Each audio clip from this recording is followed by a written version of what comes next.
Welcome, this is Black Lotus, your YouTube script kiddie, and today I will be showing you how to web scrape a page and put it into a SQL database. So last time I put the web page for the PokemonDB.net into a JSON file and a non-relational database. This time I'm going to do it with SQLite 3. For this tutorial, nothing will have to be pipped installed or conda installed. Everything is within the Python standard library. The version of Python I will be using is 3.9.1. So as did last time, I'll go ahead and pull down the web page and just briefly show you the HTML for that. And the information that I want to extract from this HTML page are the headers for the Pokemon table that it's in, the dex numbers, the names, the base stat totals, and all the other stats, the attack, defense, etc. So to save some time, I've already looked through the HTML. The headers are in a div tag with class sort wrap. Dex numbers are in a span tag, class info cards cell data. Names are in a span tag, and then I'm going to scrape the actual start tag itself, and I'll just look for the attribute data alt. The base stat totals are in a TD tag with a class attribute cell total, and then the other stats are in a TD tag as well with class attribute as cell numbers. So I'm going to need to build two parsers. One is going to parse the start tag specifically, and then I'm going to build a parser specifically for the text in between start tags and end tags. So I'll start with the start tags first. I will specify class, I'll call this one parse start tag.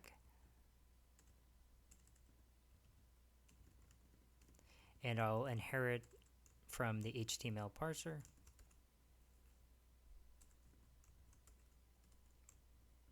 I'll set up my init, and I'll give it self as a parameter and two other parameters. I'll call it wanted tag and then wanted attribute key.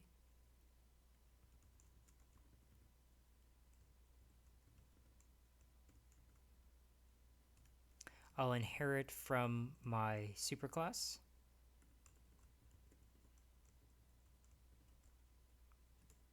And then I will set up my self variables.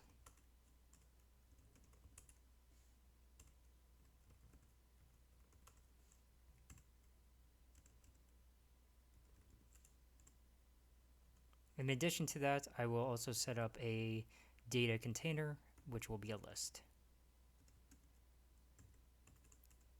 Since I'm scraping the start tag specifically, I'll set up a method called handle start tag.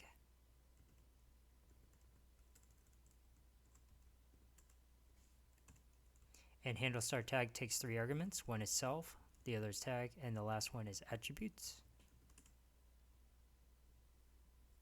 Okay, and I'm going to check if a tag is equal to my wanted tag.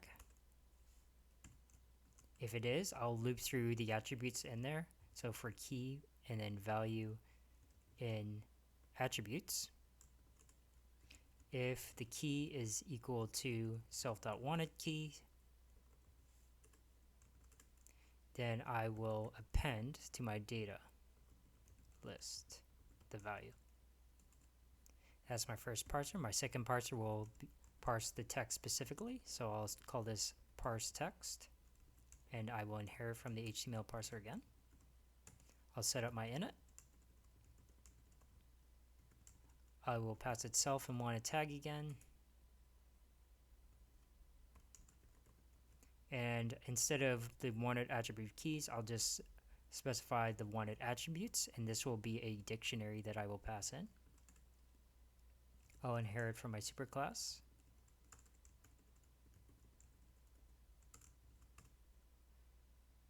I will set up my self variables.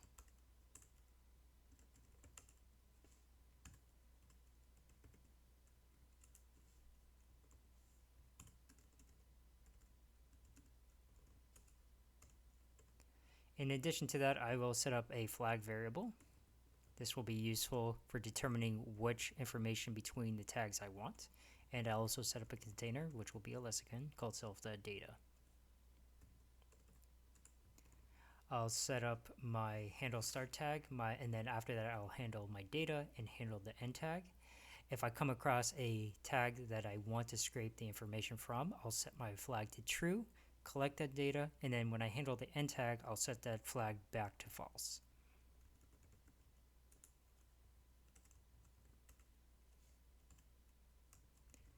Handle start tag takes self, tag, and attributes once again. So if tag is equal to self.wanted tag,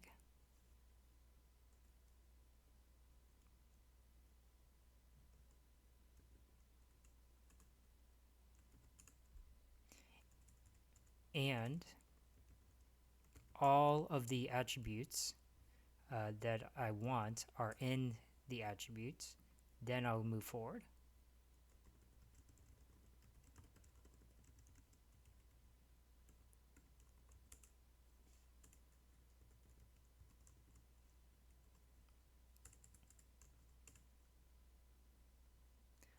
If I move forward, then I want to set my flag to true.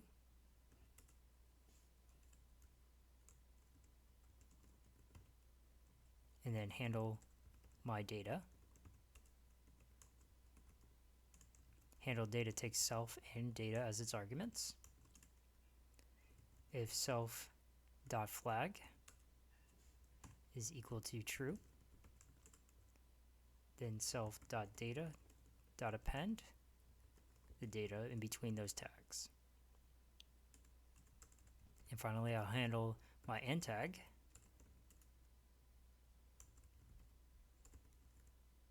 Handle end tag takes self and data as self and tag.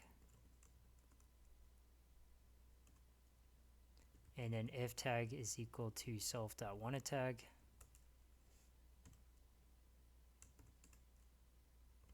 self.flag is equal to false. Okay, now I'll go ahead and set up and scrape the information that I want. I'll start with the headers. Going back to my comments here, the headers are in a div tag with the class sort wrap. So header object is equal to parse text. I want the div tag, and I want to pass it a dictionary with class and sort wrap.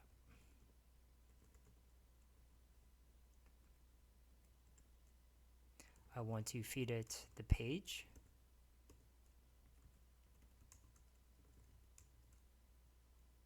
And then I'll specify my headers as header object dot data, the attribute that I specified. 1 positional, 3 were given.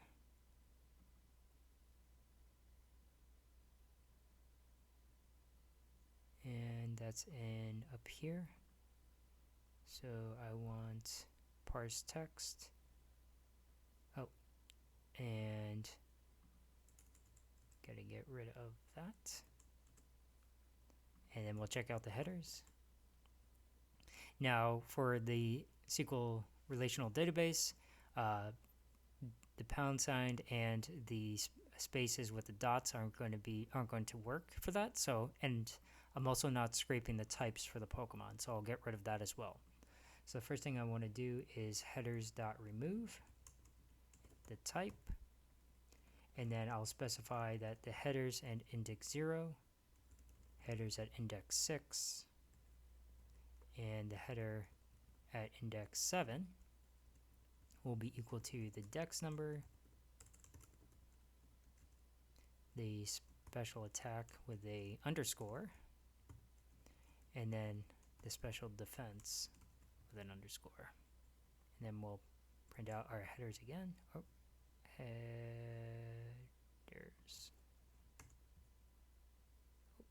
And it's already been removed, so we'll just comment that out for now.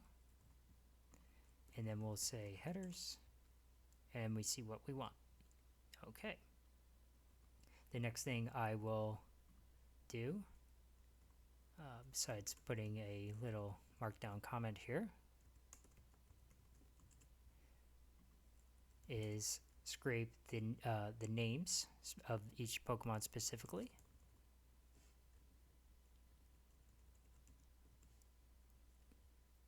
and we'll set up a names object.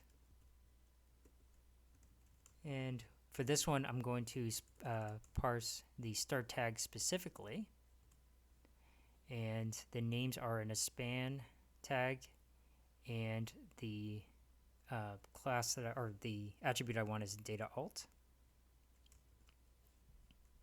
So I will specify a span tag, and then I want the data alt attribute. I will feed it the page as I did for the headers.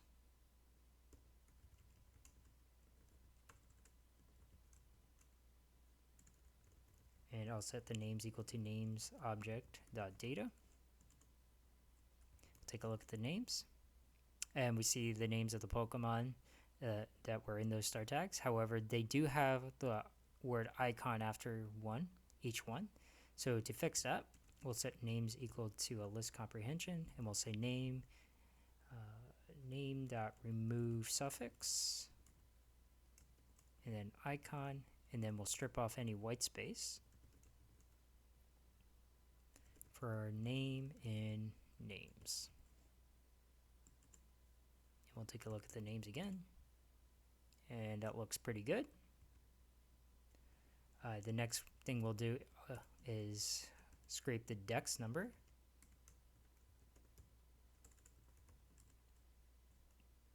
And for this one, we'll say dex num is equal to parse text. And we'll scroll up to see where the dex numbers are. They're in a span tag, class attribute, info cell data. So I said they were in a span tag, and they were in a class, and they're in info card cell data. As always, we'll feed it the page,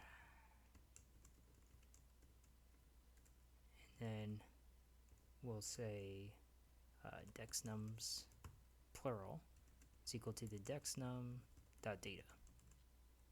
Take a look at it just to be sure, and that looks right. Now we want the base stat totals.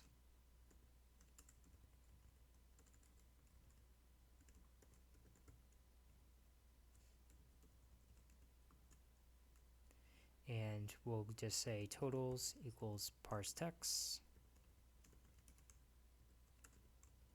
And the base totals are in TD tags with the attribute class and the value cell total.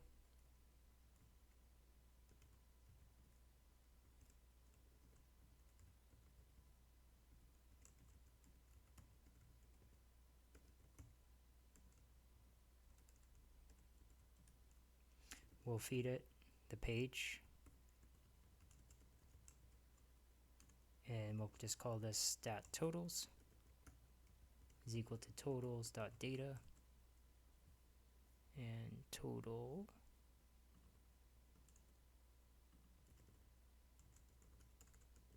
we'll check it just to be sure, and that looks about right.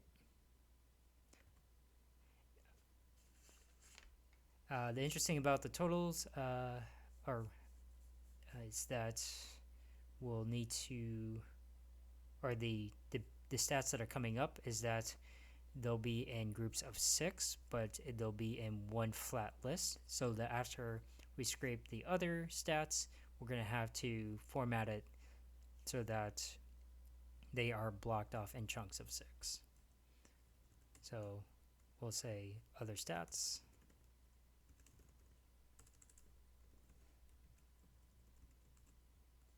and we'll say stats list is equal to parse text.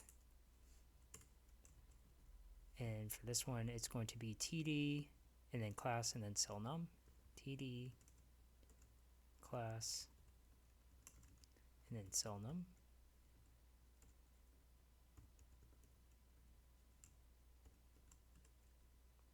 And for the last time, we'll feed it our page.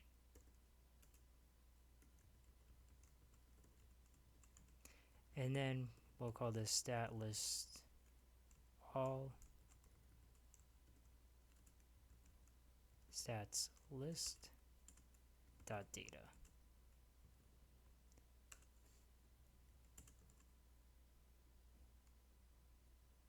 Okay, that looks about right. Because we need to, each of the other stats are groups of 6, but they are in one flat list, we'll have to change that up a bit. So we'll create sublist of list, and I'll have 2 variables here. We'll call one a full list, or full of the regular stats, and then we'll have a temporary holder, and we'll just say for stat in stats list all, we'll append the temp to the temp list, the stat. If the length of temp is equal to 6,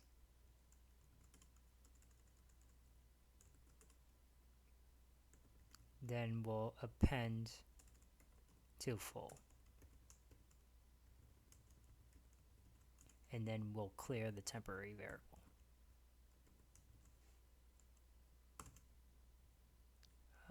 Bool has no length.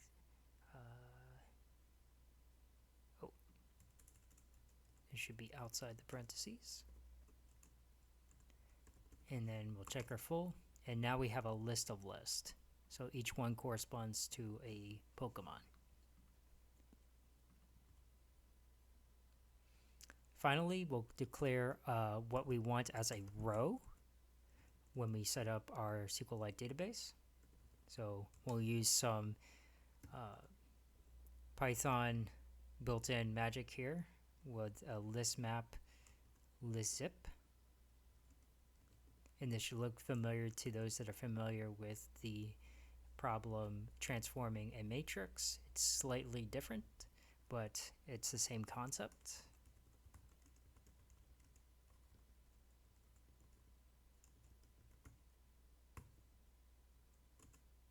And we'll check out our rows. And that looks about right. So we have our dex number, we have the Pokemon name, and then we have the stat total.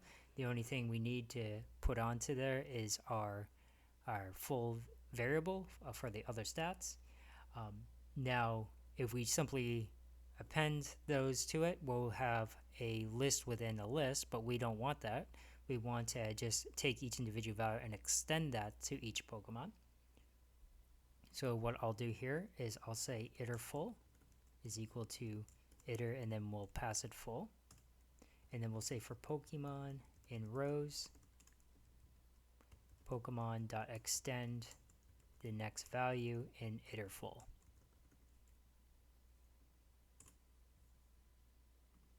And now if we check our rows again, we have the dex number, the name, the total stats, and then the individual stats for each one.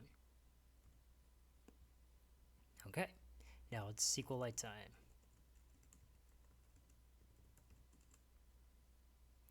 I'll set up a context manager to set up our connection. So with SQLite 3.connect, and I'll set it up in a folder called Pokemon Docs, and then we'll just call our database Pokemon SQL, and we'll call that con for connection. We'll set up a cursor, con.cursor, and then we'll say cur.execute. We'll set up an f string, fdoc string to be more specific.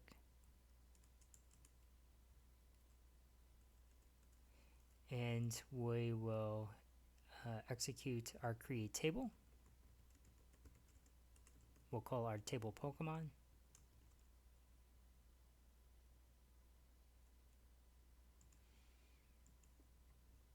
Okay, and then we will say, we'll set it up with the headers that are in our actual headers variable. So if you remember, our headers variables are dexnum, name, total HP, attacks, and so forth. We'll say headers index 0, and we'll call that text. We'll set up the next one, and I'll just copy and paste to make this a bit easier. So we have 0, 1, 2, 3, 4, 5, 6, 7, 8. So 0, 1, 2, 3, 4, 5, 6, 7, 8.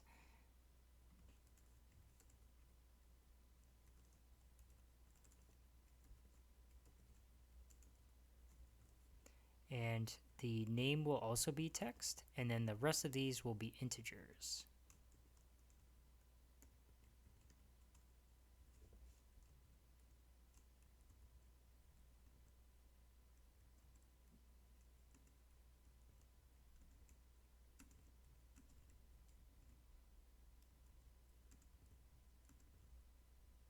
Okay, clean this up a bit. And now I want to insert the information, so we'll set up a query for the insert, and we'll say insert into the Pokemon table. I want to join, I want to insert based on the headers, so I will say join with a comma, the headers. And I want to insert the values. And again, I will join with a comma.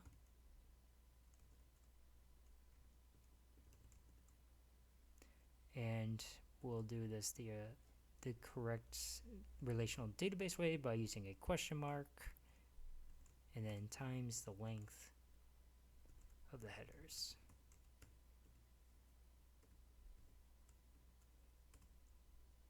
Okay.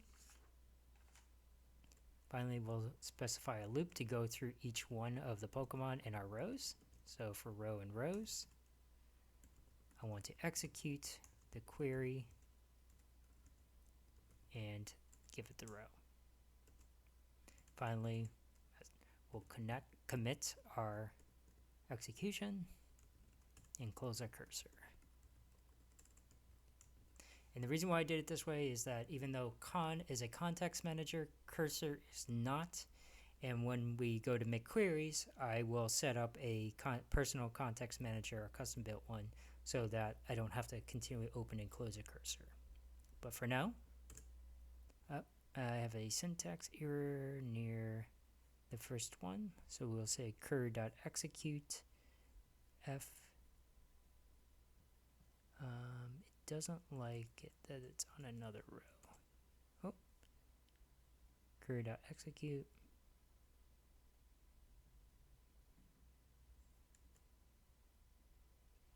I have a error here. I am create table Pokemon.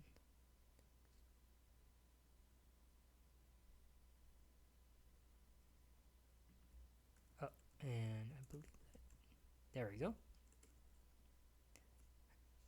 I had an extra comma where it wasn't supposed to be. And finally, we'll go ahead and check to make sure that our database is there. So we'll go to Pokemon Docs. Pokemon SQL is there. And now I will set up some queries. I'll go ahead and kill this connection. So I'll go ahead and restart so that I have a nice fresh notebook that doesn't have anything running into it. I'll simply go up to my top here and import everything that is needed. And then we'll go ahead and make some queries. So we'll call the first query, I want to get all the Pokemon that have Mega in their name. So get all Pokemon with Mega in the name. And I'll set up my query.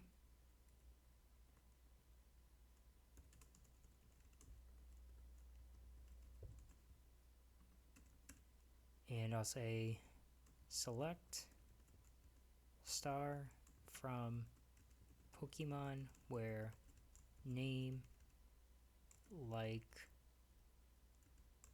and then Mega, and then a wildcard for everything that comes after it. And normally I would have to like set up a cursor and set up a connection for all that. So to make that a little bit simpler, I'll go ahead and define a context manager for my queries, and we'll call this def query, and it'll take a query in a database. And just to be a little bit easier on myself, I'll go ahead and pass a default variable for the database.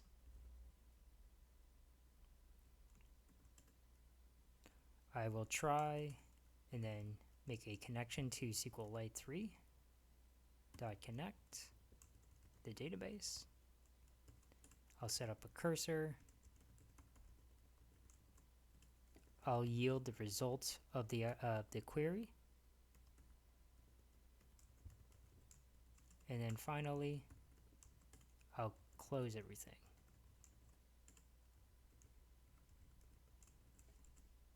Oh, and I also need to add my decorator, context manager, which I don't think I imported up here, so we'll go ahead and do that. From context lib, import context manager.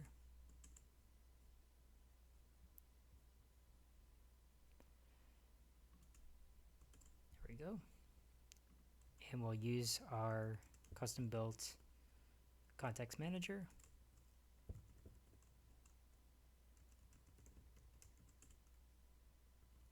And we'll say result is equal to finder dot fetch all. And we'll check out a result. And here I have all the Pokemon that start with Mega. And interesting enough, I have one extra one here, Meganium, which is not a Mega, but has the starting letters M-E-G-A. So to fix that, we'll just add a space in our query. And Meganium is 154 right after Mewtwo-Y. We'll run it again. And after Mewtwo-Y, Meganium is gone. So I have all the Mega Pokemon there. And for a second query, we'll just get the Pokemon with the most HP in Pokemon. So get Pokemon with the highest HP. And our query will be equal to a select name and HP. I'll do this one on separate lines. From Pokemon where HP is greater than or equal to 200. Okay. And make it a little bit cleaner, we'll order by HP. And always give it the semicolons. And then with query, our query as finder, result is equal to finder.fetchAll. And then we'll share a result. And just to double check it, we'll check Cerebi and Blissey, Chansey, Guzzlord, Zygarde, and Regidrago. And we have Regigarde, Zygarde, Guzzlord, Chansey. And so it's in reverse order. So to make it from greatest to least, we'll put it in descending order. And there we go. Now we have it in descending order as well. Okay, so that has been how to web scrape a page. I'll just go over it real quickly. I used URL lib to extract a page from PokemonDB.net. I looked through the HTML, found the specific tags that I wanted and all the attributes. I set up two parsers, one for the start tag specifically, one for the tags in between a start and end tag. I scraped that information and formatted it to the way I needed it to be. I set up my database. I used a context manager to create a database, but because that can become very cumbersome when making queries, I set up my own context manager, and then I just killed my connection to for my notebook and set up, just re-imported everything, and then used my custom context manager to get the results from the database that I wanted. Okay, and that about does it. Thank you for watching, and I hope you got something out of it.